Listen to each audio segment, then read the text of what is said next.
해법을 찾는 토론 이슈앤 칙설 시작합니다. 당정이 연일 금융기관을 향해 압박 수위를 높이고 있습니다. 대출금리가 빠르게 오르면서 가계나 기업들이 이자 폭탄의 위험에 빠질 수 있다는 우려 때문인데요. 그러자 시중은행들은 7%를 넘겼던 주택담보대출 금리를 줄줄이 내리면서 신관치금융 시대가 열렸다는 비판의 목소리도 나오고 있습니다. 금리 인상기 금융기관의 역할은 어떤 것인지 또 지향해야 할 방향성은 어디에 있는지 지금부터 이야기 나눠보겠습니다.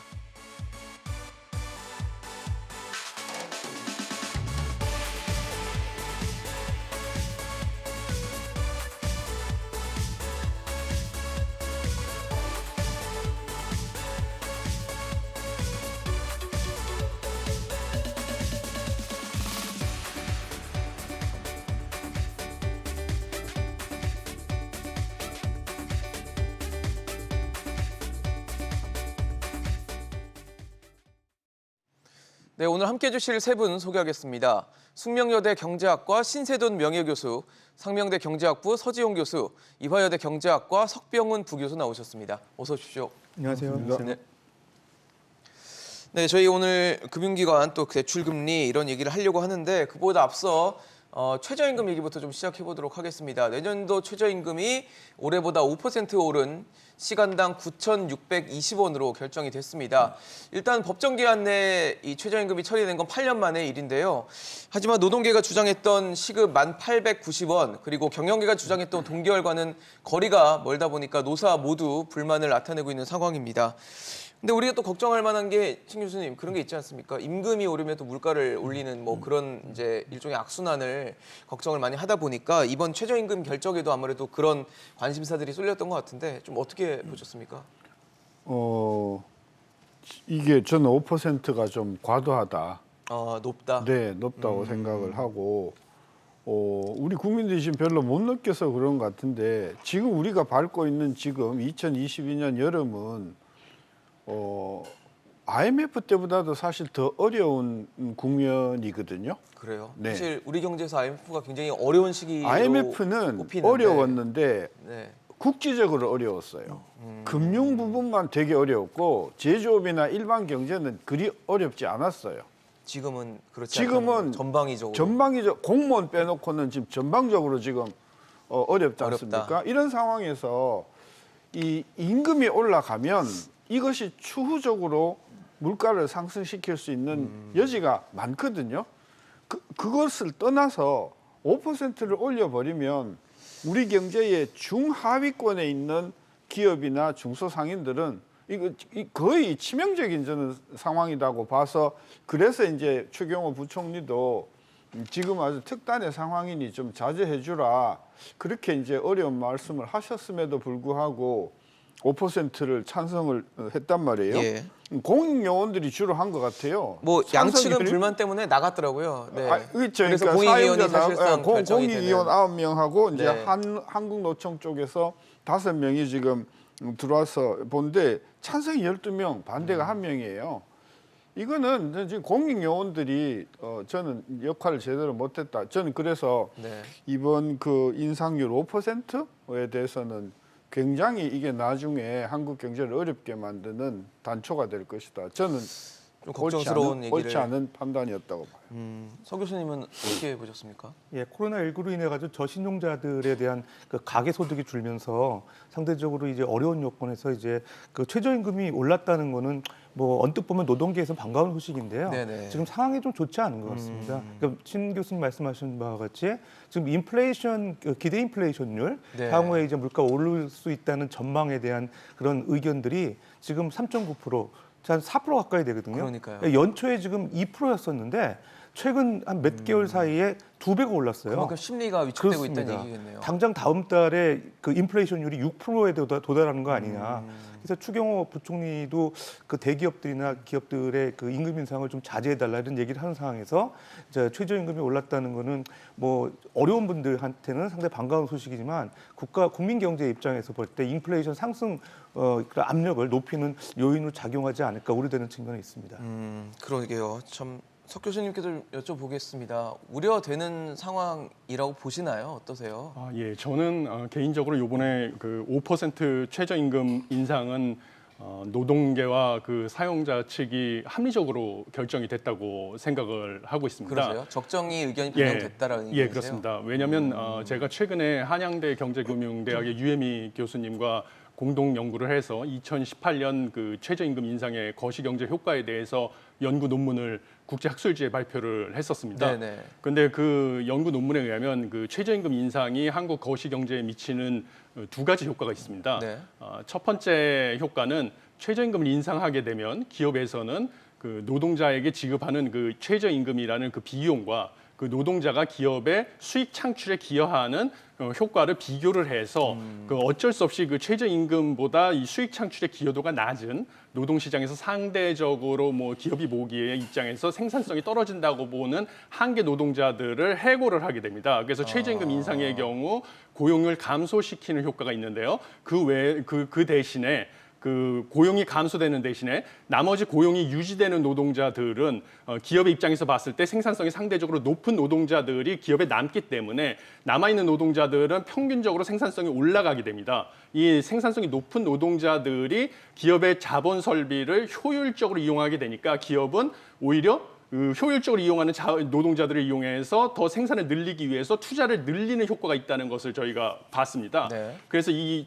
효율성이 높은 자본을 이용해서 투자를 늘려서 생산을 늘리는 효과, 이 긍정적인 효과와 고용 감소가 생산을 줄이는 이 부정적인 효과, 이 두 효과가 최저임금에 한국 경제에 미치는 긍정적인 효과 여부를 결정하게 되는데요.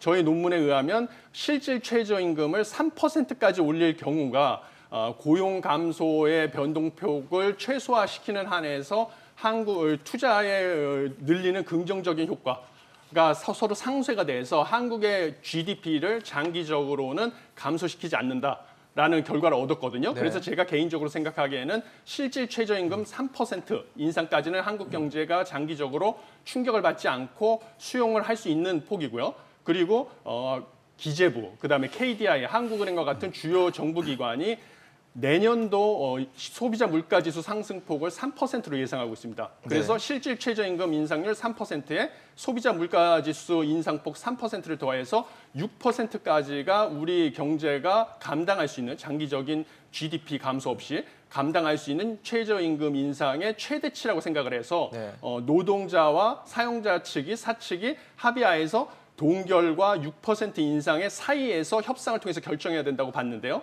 요번에 5% 인상은 그 범위 안에 있고요. 상대적으로 뭔가 노동자 측에 유리한 방향으로 결정이 된 거라서 뭔가 합리적으로 어려운 경제 상황에서 합리적으로 결정이 일어났다고 보고 있습니다. 뭐 지금 갖고 계신 의견들 다 개인적인 의견을 말씀을 주신 거고 지금 사실 사회적으로 어떻게 감당을 할지 또 이 부분이 또 앞으로 기준금리나 또 은행의 금리에 또 어떤 영향을 줄지도 좀 체크를 해볼 필요가 있어 보이는데 저희가 오늘 본론으로 좀 들어가 보겠습니다. 은행들의 뭐 수익, 실적 실적 이자 장사한다 비판들 나오고 있죠. 그 가운데 여당에서는 각 은행들이 현재 분기별로 이 예대 금리차, 그러니까 예금 금리와 대출 금리의 차이를 분기별로 개별적으로 공시하고 있는 것을 월별이나 혹은 이제 분기보다 더 짧은 기간을 갖고 통합 공시해라라는 식의 방식을 좀 추진을 하려고 하는 것 같습니다. 그런 식 보도들이 나오고 있는데 어떠세요, 교수님? 필요한 조치입니까? 좀 심하게 표현하면요, 이제 황당하다. 황당하다. 황당한 조치다. 첫째요, 예대 마진차, 우리가 림이라고 하는데 네. 그게 순이자 차이죠. 네.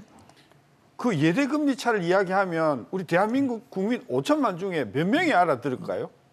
공시를 하면 누가 그걸 저는 99% 못 알아듣는다고 봐요.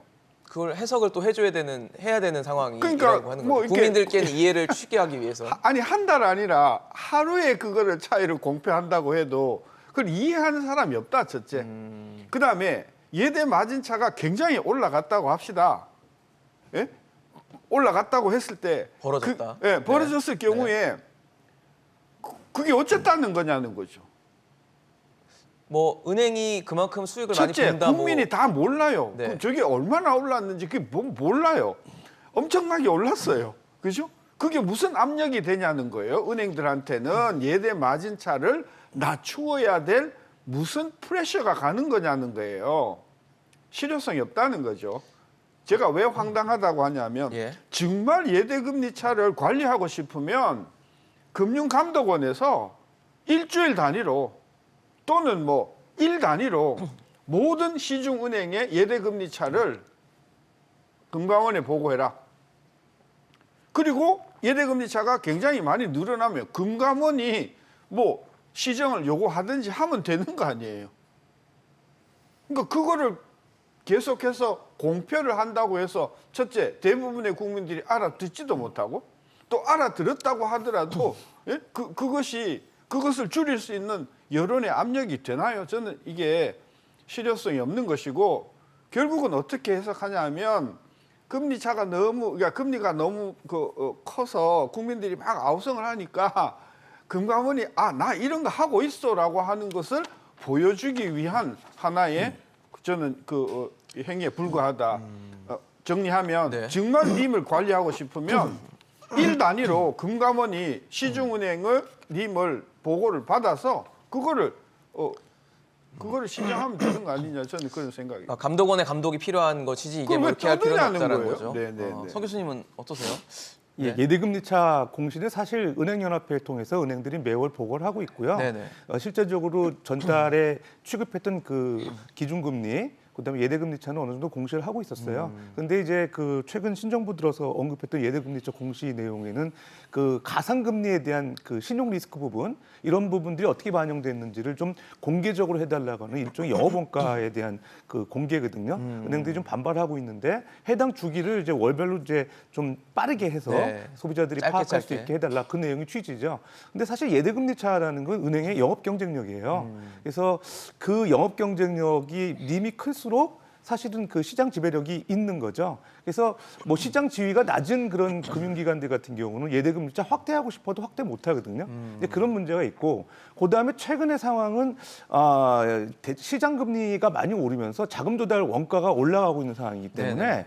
사실 예대금리차는 은행마다 다 달라요. 시장 지배력이 있는 은행들은 많이 벌릴 수 있는 거고 그렇지 않은 은행들은 적게 유지할 수밖에 없는 거거든요. 더군다나 이제 박리담회로 또 영업하느냐 아니면 후리 소매 형태로 영업하느냐에 그렇죠. 따라서 달라요. 네. 그래서 제가 생각할 때는 이 예대금리차에 너무 집중하는 것보다는 실제로 대출금리 상한제, 예를 들어 대출금리를 좀 억제해서 지금 최고금리 우리 그 어떤 규제하고 있지 않습니까? 네. 그런 식으로 통제하는 게 바람직하고요. 자금 조달 원가는 은행마다 다 틀리기 때문에 마진이 틀린다는 거를 일률적으로 관리하기 어렵습니다. 실제로 금융감독원장의 언급을 비춰보더라도 그 시장 가격에 개입하는 건 적절하지 않고 본인이 또 그럴 수 있는 상황도 아니다 이렇게 언급을 했거든요. 예대금리차 공시에 대해서는 좀 신중한 접근이 필요하지 않나 생각됩니다. 서 교수님은 어떠십니까? 예, 저도 개인적으로 신세동 교수님 의견에 동의하는 편입니다. 네. 그래서 불필요하다고 봅니다. 특히 그 예대 마진이 왜 그 금리 상승기에 벌어지는지 더 격차가 벌어지는지에 대해서 이해가 필요한데요.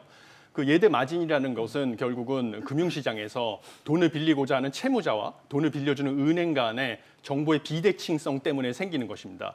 그러니까 채무자는 자기가 이 돈을 갚지 않고 띄어먹을지 아닐지를 알고 있는데 은행은 잘 모르는 거거든요. 그런데 금리가 인상할 때는 인상되는 시기에는 지금과 같은 시기에는 이 이자 비용을 감당하지 못해서 돈을 띄어먹을 수 있는 그 채무 불이행을 할 수 있는 채무자의 비중이 경제 내에서 커집니다. 그래서 은행 입장에서 이런 돈을 띄어먹힐 가능성이 크기 때문에 이 리스크를 손실을 보전하기 위해서 예대 마진을 올릴 수밖에 없는 상황인 것입니다.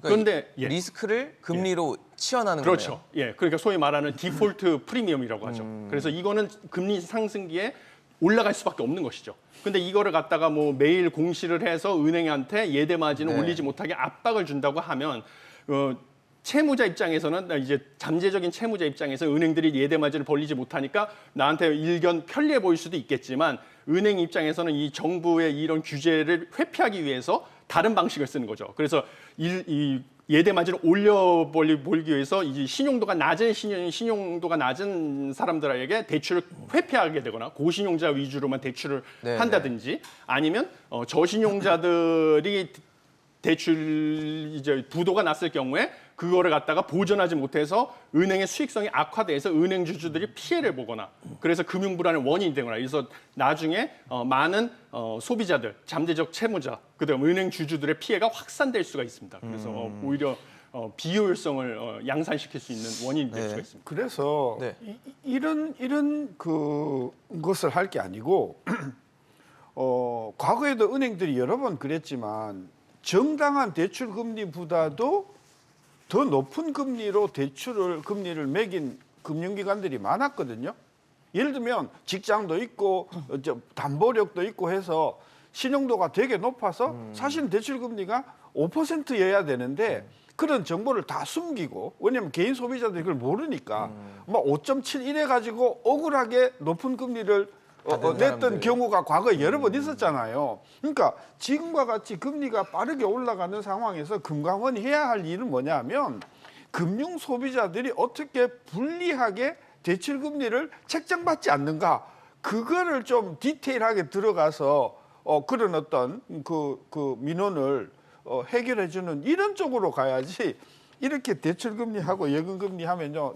길게는 말하는 이거 다 평균치거든요. 네네. 대출 평균치, 예금 금리 평균치를 가지고 빼가지고 예대 금리 차를 만드는 거기 때문에 이게 현실하고는 너무나 괴리가 된 수치가 나올 가능성이 커서 실효성이 전혀 없다. 없을 것이다. 네. 사실 근데 최근에 뭐 금융감독원장도 그렇고 정치권에서도 대출 금리를 좀 인하해야 되는 거 아니냐라는 얘기가 나왔고 실제적으로는 금융감독원장이 얘기를 하니까 은행 금리가 낮아지긴 하더라고요. 좀 놀랐습니다. 바로 낮아지는 지표였나라는 생각이 좀 들었는데 또 여기서 또 문제가 또 생기고 논란이 좀 됐던 게 금리를 고정금리는 내렸고 변동금리는 오히려 조금 소폭 올리는 모습을 보였다라고 하는데 사실 지금 가계대출의 한 80%, 70%는 변동금리여서 이게 진짜 실효성이 있었던 건지 혹은 생색내기는 아닌지 여러 가지 좀 해석을 좀 여쭤보고 싶습니다. 어떻게 보세요?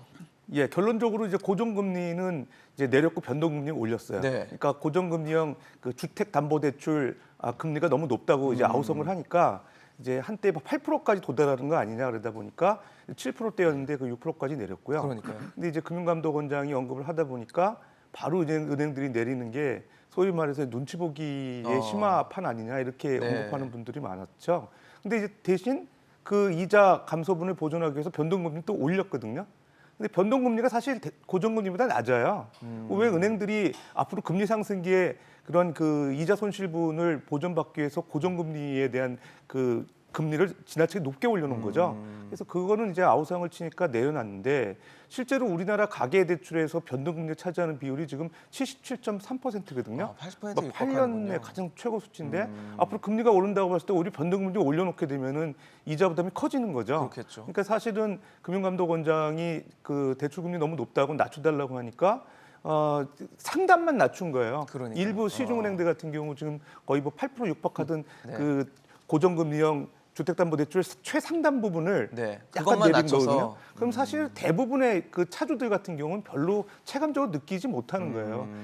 가장 신용도가 낮은 분들에 한해서만 조금 소폭 낮아진 그렇네요. 거거든요. 그런 측면에서 봤을 때 은행들에 대한 그 금리 인하에 대한 압박이 별 효과가 없고 네. 정부 입장에서도 오히려 금리를 강제적으로 낮추는 그런 정책보다 경쟁을 심화시키게끔 해가지고 은행 자체적으로 대출 금리를 낮추지 않으면 영업이 안 되게끔 하는 그런 전략적 선택이 더 중요하지 않을까 생각됩니다.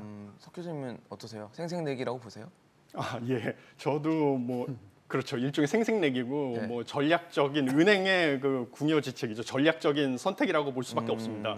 그러니까 은행도 어차피 그 주어진 가격과 정부 정책 하에서 본인들의 이윤을 극대화하고자 하는 기업이거든요. 기업이죠. 예, 네. 그렇기 때문에 결국은 아까도 말씀드렸듯이 금리 상승기에는 채무 불이행 위험이 큰 채무자의 비중이 경제 내에 커지니까 그 채무 불이행 위험으로 인한 리스크를 보전하기 위해서 은행의 예대 마진을 키울 수밖에 없는데 정부가 예대 마진을 줄이라고 이제 압박을 하니까 네. 그거를 회피하기 위해서 상대적으로 비중이 작은 고정금리의 네.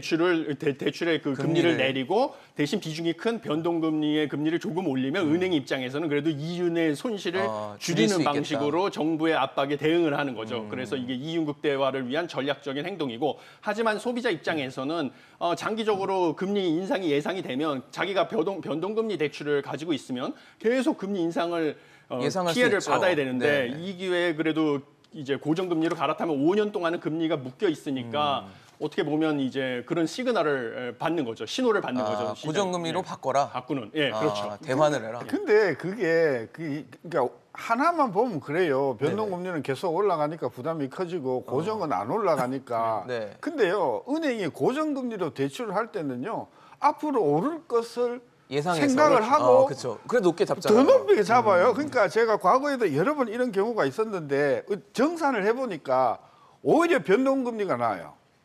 근데 그거는 그 시기에 금리 인상 폭에 따라 달라지겠죠. 그렇더라도 변동금리는 올라서 많이 내는 건데 고정금리는요, 오르지도 않은데도 필요 이상으로 높은 프리미엄을 내고 대출을 받는 경우가 많기 때문에 우리 시청자들이 고정금리가 무조건 변동금리보다 낫다 이렇게 금리 생각을 하고 인상기에는 고정금리 좋다 이런 편견은 그거 잘못될 수 있다는 은행을 거죠. 모르는 일이고 은행은 올라가는 그 리스크 부담을 다 감안해서 금리를 고정금리를 잡아놓는 보다 거죠. 더 높게 잡기 때문에 그리고 그게 또 수수료가 없는 게 아니에요. 변동해서 고정 갈아타면요 돈 내고 또 갈아타는 그냥 거예요. 바꿔주는 건 아니군요. 그래서 우리 시청자들이 착각하시면 안 되는 게 변동인데 고정으로 갈아타면 더 좋을 것 같다. 이건 하나만 알고 셋은 모르는 거다.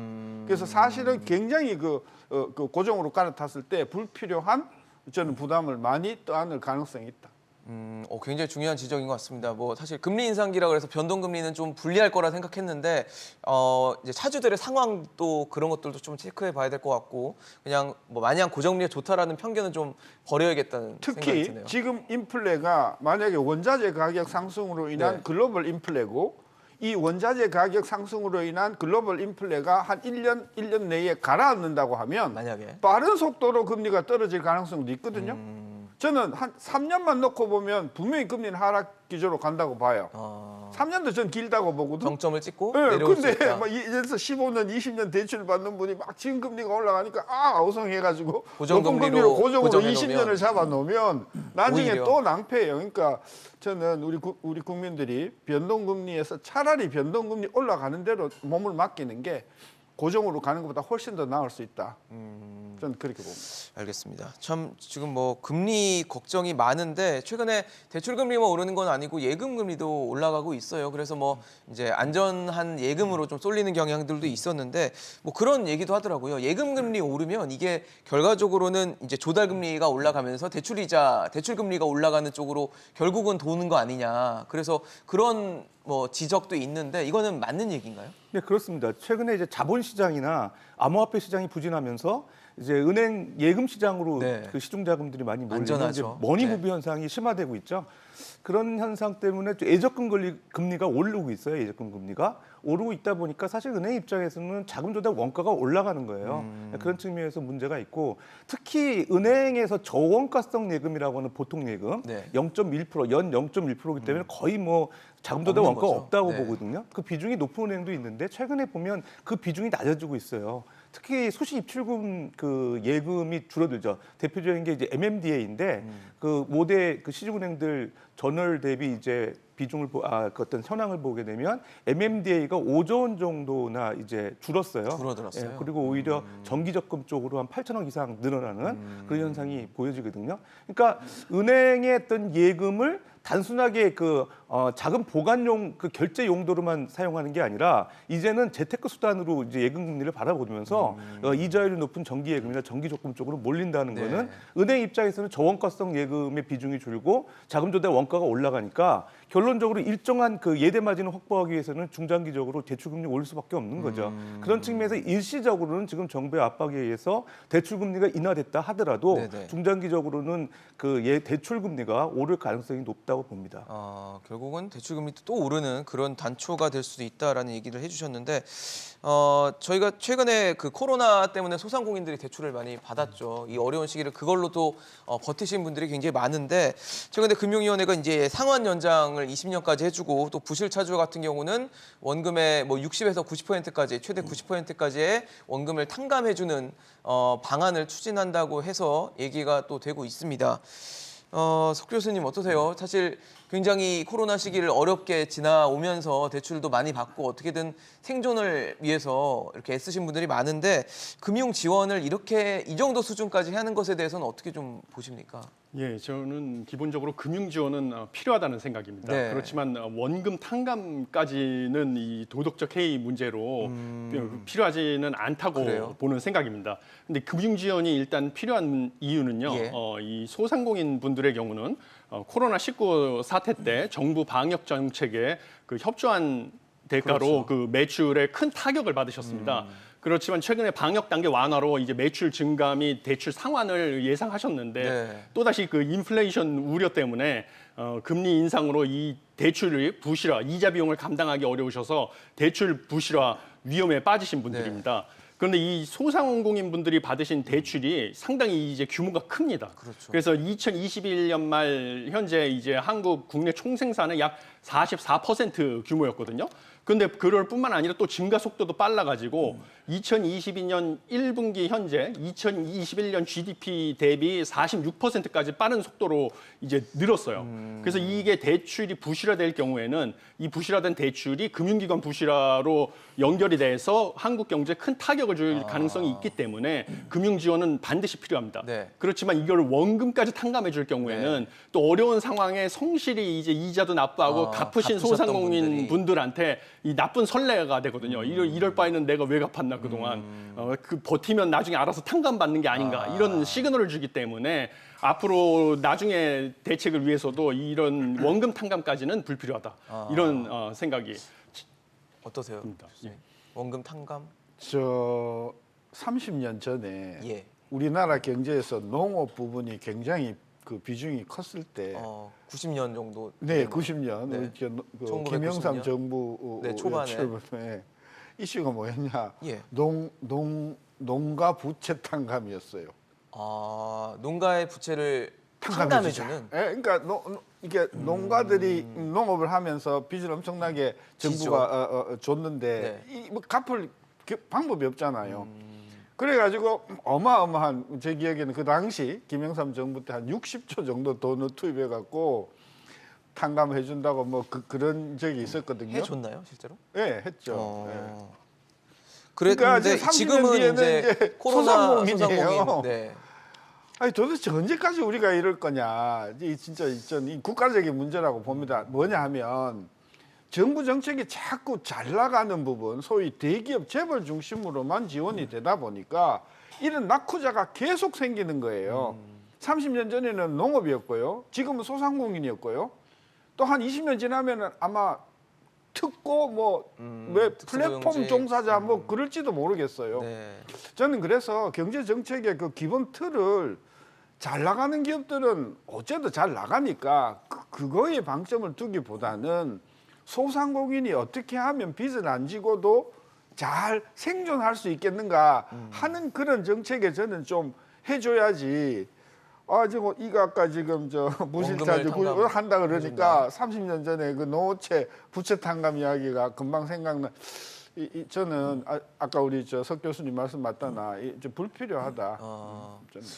아까 석 교수님 말씀해 주셨지만 갚으신 분들이 뭐하러 갚아야 되나라는 생각을 하실 수도 있을 것 같아요. 굉장히 어려운 시기에도 아마 상환을 하려고 노력을 하셨을 텐데 안 갚고 그냥 버티면 나중에 탕감되는 거 아니야라는 막연한 기대를 혹시 하는 건 아닌지 우려되는데 어떻게 보세요? 석 예, 교수님? 결론적으로 원금 탕감해 주는 거는 적절하지 않고요. 근데 새 출발 기금에 대한 그 의미를 좀 살펴보면은 예.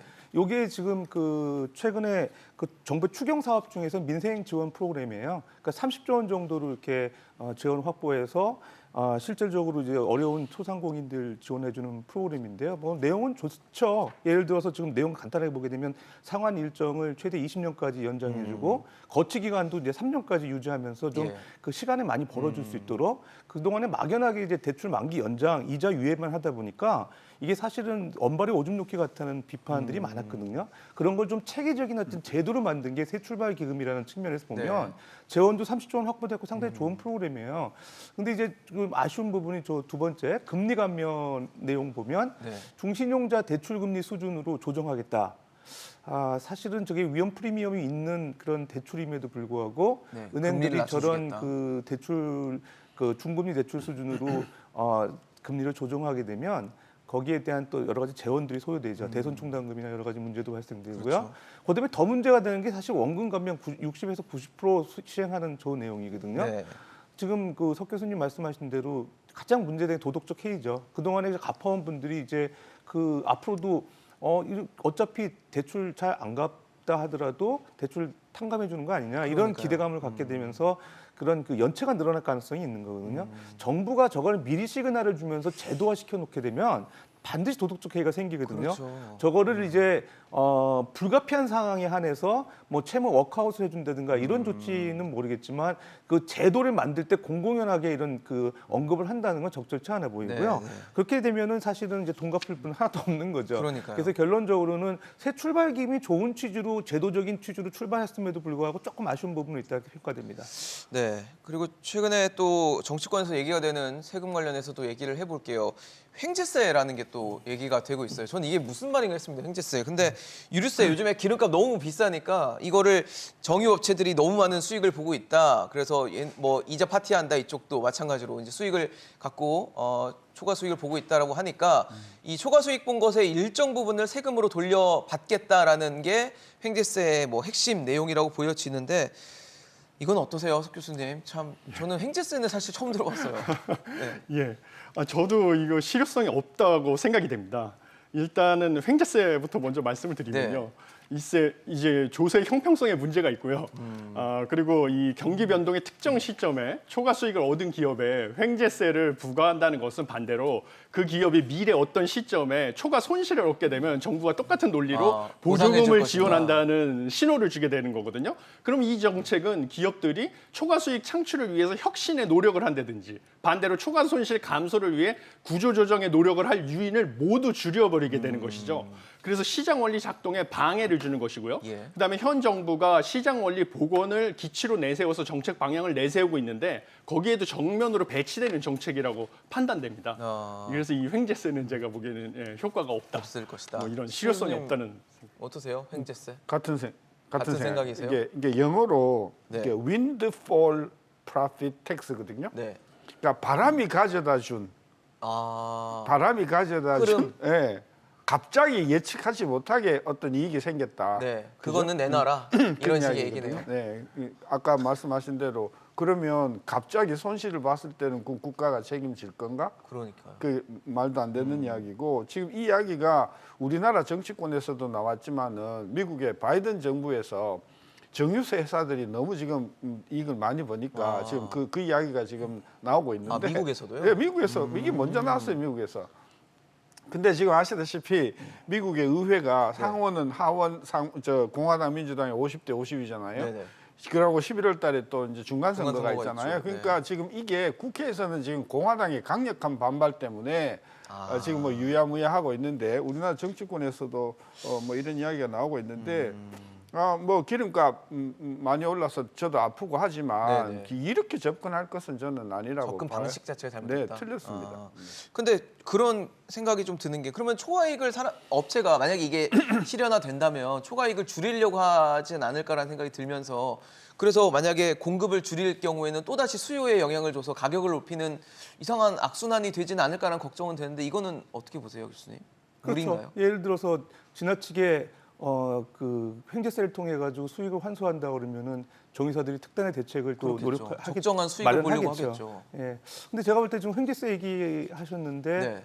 정유사들은 아마 그럴 겁니다. 그러면 2004년, 2014년, 2020년 뭐 각각 2조, 5조 원 정도 유가 하락 때문에 적자를 봤다 그러는데 그때는 손실 보전세는 보전 쪽으로 지원은 안 하는 거냐? 그러니까요. 손실 보전에 대한 그러니까요. 지원은 안 하는 거꾸로 거냐? 반대의 경우에. 예, 그런 얘기를 하거든요.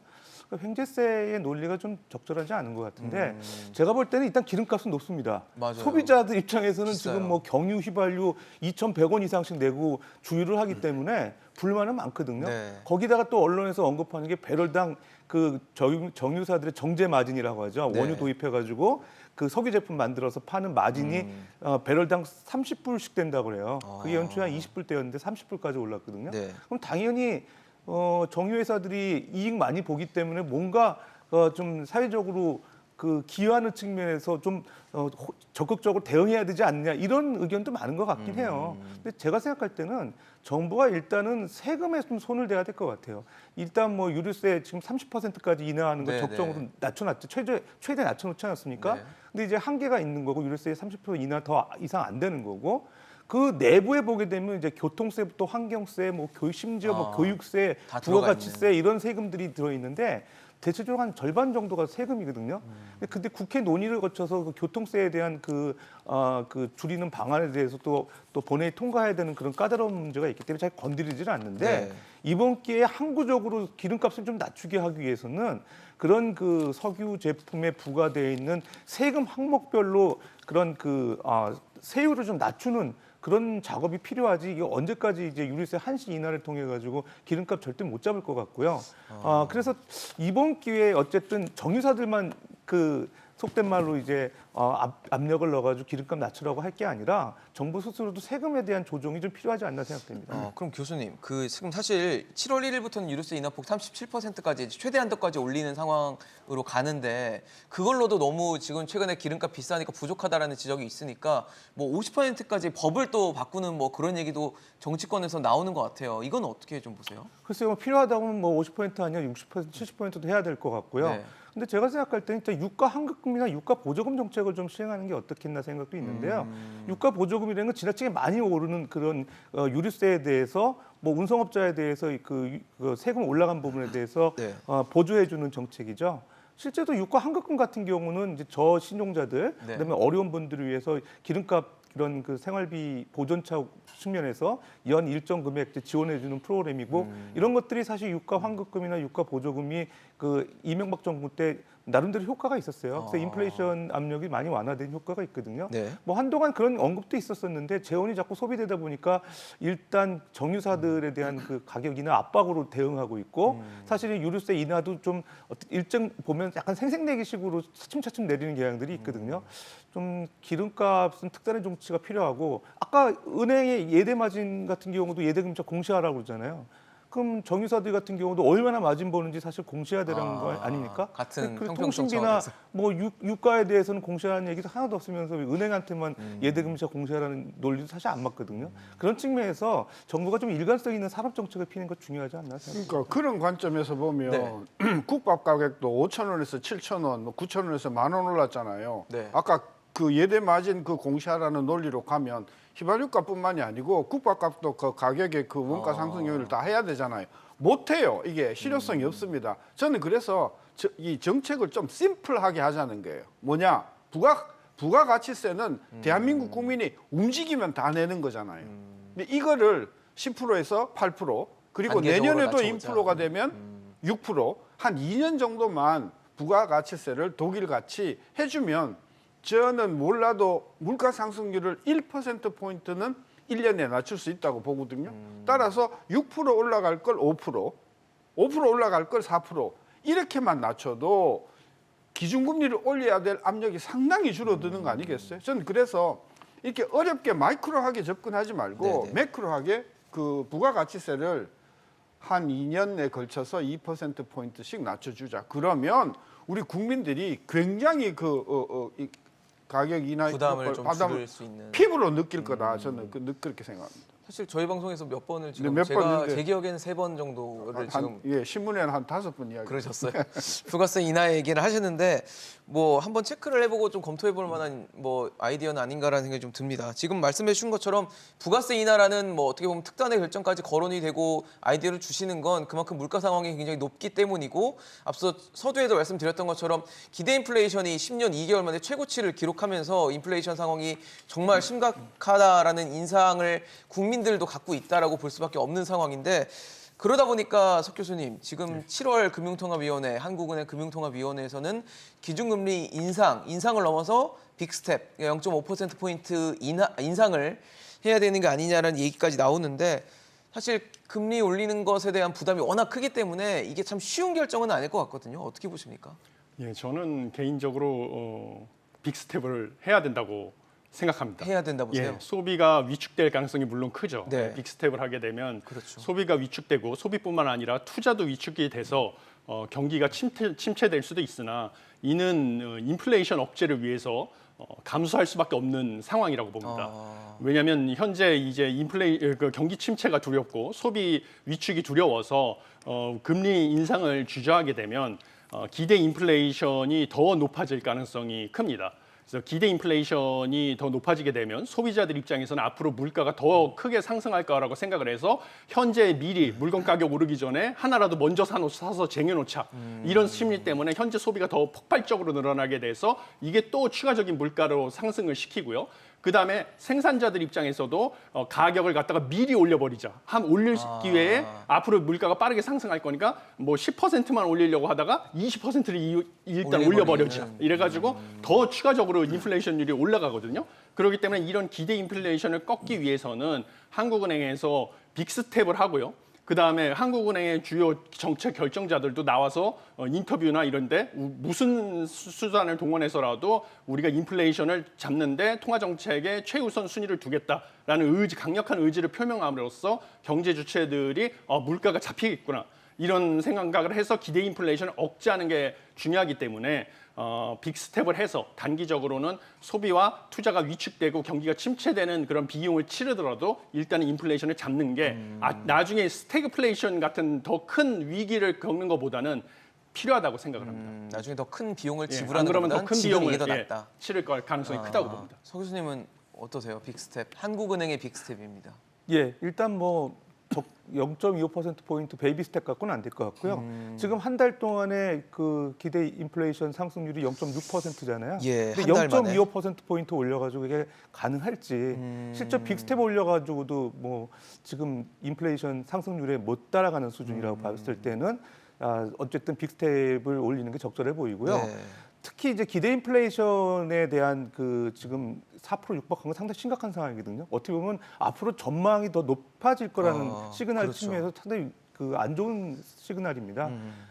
일견에서는 그 금리를 너무 인상하게 되면은 경기 침체나 소비 부진 그런 경제 성장률 둔화 가능성을 언급하는데 사실 금융통화위원회 한국은행의 역할은 물가 안정이죠. 거기 최우선이죠. 주력해야 된다는 네. 측면에서 근데 지금 현재 그 물가 목표제를 훨씬 넘어갔기 때문에 빅스텝 이상의 뭐 자이언트 스텝까지도 가도 전 무방하다고 보여지는 0.75도 거고요. 예, 가능하다고 보여지고 좀 중립금리가 2% 후반대 한 3% 가까이 된다고 보고 있어요. 이 중립금리라는 거는 지금 뭐 인플레이션 유발하지도 않고 또 네. 디플레이션 성장을 또 저해를. 유발하지도 않는 네. 그런 금리 수준이 한 2.9% 한 3% 가까이 되거든요. 미국에서도 실제적으로 연준에서 올해 그 한 4% 또는 3.5%, 3%는 무조건 이상의 어떤 네, 기준금리를 염두에 두고 있기 때문에 네. 우리나라도 3% 이상의 최소 기준금리는 유지한다는 측면에서 일단 6월달이었고 7월에 지금 이제 그 금통위가 있죠. 있잖아요. 4번밖에 안 남았는데 기준금리 인상 속도를 좀 빠르게 해야 되지 않을까 이런 생각 들고 나머지 경기 침체나 그다음에 이자 부담 늘어나는 거에 대해서는 기재부나 금융위가 적절한 또 대안대출 프로그램 마련하거나 네. 뭐 금리나 요 공급권을 소비자들한테 확산시키거나 홍보를 그런 쪽으로 해서 대응을 해야 되겠죠. 어떤 분들은 한 방에서 일쪽에서는 뭐 저 에어컨 틀고 있고 저쪽에서는 또 히터 틀고. 군불 떼고 네. 있는 거 아니냐 이렇게 비판하시는 분도 있겠지만 그런 그 역할이 세분화되어 있기 때문에 한국은행 입장에서는 물가 안정이 가장 우선순위인 것 같습니다. 교수님, 사실 한국은행 금통위 있기 전에 미국의 소비자 물가 발표가 또 있어요. 그래서 아마 그걸 보고 좀 영향을 받지 않겠냐라는 얘기도 있는데 어떻게 보세요? 아마 7월달 금통위가 정말 골치 아플 거예요. 그러니까 어려워요. 왜냐하면 미국이 먼저 올려주면 따라가면 우리도 되는데 복습 좀 우리가 한 컨닝을 할 2주 수가 먼저 있는데. 하잖아요. 네. 근데 7월달에 미국이 최소한 0.5, 최소한 0.5, 그리고 어쩌면 0.75, 어쩌면 1.0까지 이야기가 나오거든요. 이번 통계에 따라서. 예, 예. 따라서 한국은행이 고민할 텐데 저는 빅스텝 못할 거라고 봅니다. 해야는 하는데 못한다. 못합니다. 왜냐하면 그렇게 하면 아마 한 달 동안, 그러니까 다음 금통위에서 8월달에 우리가 올리기 한 달 동안은 아마 한국은행은 총재는 어디 피난 가 있어야지 정치권과 국민의 여론 때문에 못 올릴 거다. 저는 그래서 이번에 0.25 올리고 미국이 7월 말에 0.5, 0.75 올리는 거 보고 봐라. 올렸잖냐? 우리도 할 수 없다. 8월달에 빅스텝을 하더라도. 자이언 스텝으로 가는 거다. 저는 그래서 이번 7월 달에는 0.25밖에 못 올릴 거다. 한국은행이 정치적인 압력 때문에. 네. 하긴 해야 된다는 보시는 거죠? 아, 그럼요. 지금 1.75 동률인데 네. 우리나라 금리가 미국보다 최소한 0.5에서 1%포인트 높아야 되기 때문에 연말이 미국이 만약에 기준금리가 3.4까지 간다고 하면 네. 연말이나 내년 초에 우리 기준금리는 그보다도 0.5 이상 높은 4%를 뚫고 올라간다. 꼭 봐야 된다. 네. 저는 그래서 한국은행이 선제적으로는 저는 빅스텝을 못 할 거다. 근데 금리가 우리가 높게 형성될 수가 있나요? 금리 역전을 어차피 시킬 수밖에 없는 환경 아닌가라는 생각도 좀 드는데. 그러니까 만약에 미국 금리하고 같거나 네네. 미국 금리보다 만약에 낮다고 하면 네네. 그 다음에 일어날 금융시장의 혼란, 환율 불안, 네. 이걸 외국인 어떻게 자금 감당을 유출, 해요? 뭐. 못해요, 우리요. 그렇기 때문에 한국의 주식시장과 외국 자금이 나가지 않도록 막기 위해서는 우리나라 그 금리가 최소한 미국보다는 0.5에서 1 정도는 높아져야 되거든요. 네. 근데 과거에는 낮은 적이 있었어요, 역전이. 그 역전이 가능했던 이유는 환율이 계속 내려가졌어요, 우리나라가. 그러니까 환차 이익을 기대할 수가 있었기 때문에 우리가 금리가 낮을 수 있어요. 지금은 자고 있는 환율도 올라가지 않습니까? 네네. 그걸 막기 위해서도 그래서 우리 국민 여러분들은 무슨 일이 벌어지더라도 앞으로 시중금리는 굉장히 빠른 속도로 올라갈 수밖에 없다 하는 것을 아시고 거기에 대응을 전 잘 하셔야 된다고.